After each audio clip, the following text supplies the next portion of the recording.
भारत और रूस के बीच कोयले और तेल की खरीद ने 2025 में नई ऊंचाइयों को छू लिया है, जिसने अमेरिका और चीन जैसे देशों को हैरान कर दिया है। मई 2025 में भारत ने रूस से थर्मल कोयले का आयात 52% बढ़ाकर 1.3 मिलियन मीट्रिक टन तक पहुंचाया, जो पिछले 2 वर्षों में सबसे अधिक है। ये जानकारी रूस के व्यापार केंद्र CCIA और अन्य स्रोतों से सामने आई है। भारत ने न केवल कोयले की खरीद बढ़ाई, बल्कि रूसी यूराल ग्रेड कच्चे तेल की खरीद में भी रिकॉर्ड बनाया।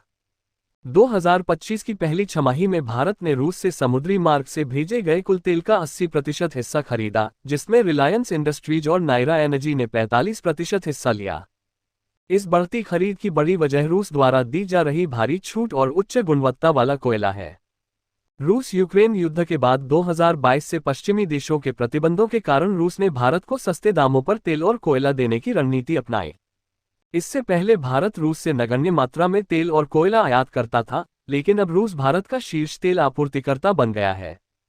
मई 2025 में भारत ने रूस से 4.2 बिलियन यूरो मूल्य के जीवाश्म ईंधन खरीदे, जिसमें 72% हिस्सा कच्चे तेल का था। ये रणनीति भारत की ऊर्जा सुरक्षा को मजबूत करने का हिस्सा है। भारत अब 39 देशों से तेल आयात करता है, जिसमें अमेरिका से आयात भी 2025 में 270% बढ़ा है। अप्रैल 2025 में अमेरिकी तेल भारत के कुल आयात का 12% था, जो पिछले साल की तुलना में काफी अधिक है। हालांकि रूसी तेल और कोयले की सस्ती कीमतें भारत के लिए ज्यादा आकर्षक साबित हुई हैं।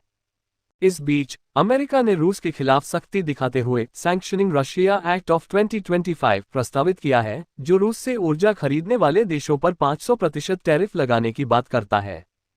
इस बिल का मकसद रूस की अर्थव्यवस्था को कमजोर करना है, लेकिन भारत और चीन जैसे देशों पर इसका बड़ा असर पड़ सकता है। अमेरिकी सेनेटर लिंडसे ग्राहम ने इसे आर्थिक बंकर बस्टर करार दिया है।